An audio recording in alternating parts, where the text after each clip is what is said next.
The side effects of a sleeve gastrectomy can be divided into those that might occur very early on in the first few days after surgery, or those long-term side effects that might happen months or maybe even years later.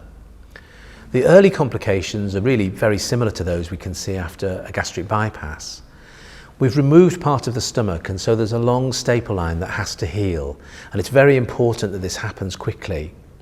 And although we test during the operation for the intactness of that staple line by putting a blue dye inside the stomach and making sure it's watertight, we still rely on your body to lay a small thin layer of natural glue called fibrin all the way along the staple line to completely seal it off. And this whole process is usually complete within about 3 or 4 days of the operation. If this doesn't happen, it's possible for an area of the stomach to soften and weaken and a staple to pull out, and this would leave a small opening through which any drinks or food that you might ingest could leak out into the tummy cavity. And this is a serious complication. If it's not recognised and picked up quickly, it can lead to severe infection inside the tummy cavity, and it can even lead to overwhelming infection requiring intensive care and, unfortunately, in rare cases, death. So this is the complication we worry about the most and that most patients worry about.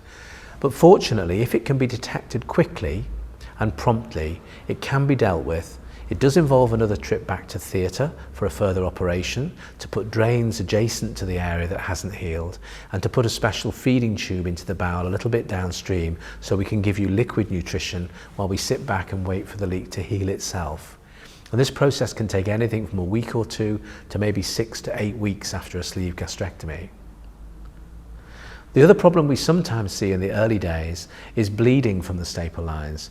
Generally, this is self-limiting, it will stop on its own, it may require a blood transfusion in some cases, and very, very occasionally a return to theatre to put a stitch through the bleeding point and arrest the bleeding.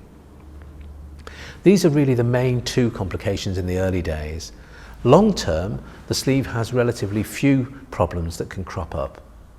Some patients do notice that they're troubled with a lot of acid reflux after the operation, particularly if they had this problem beforehand. The other thing we do worry about is whether patients, if they push the portion size after the sleeve, can overstretch the narrow gastric tube, and this can lead to weight regain in the long term. Complications such as vitamin and mineral deficiencies are quite unusual. A few patients do require an extra booster injection of a vitamin called vitamin B12. It's given by your GP usually 3 or 4 times a year. But in general, if you take a multivitamin as prescribed on a daily basis, most of these nutritional or mineral issues are actually very mild.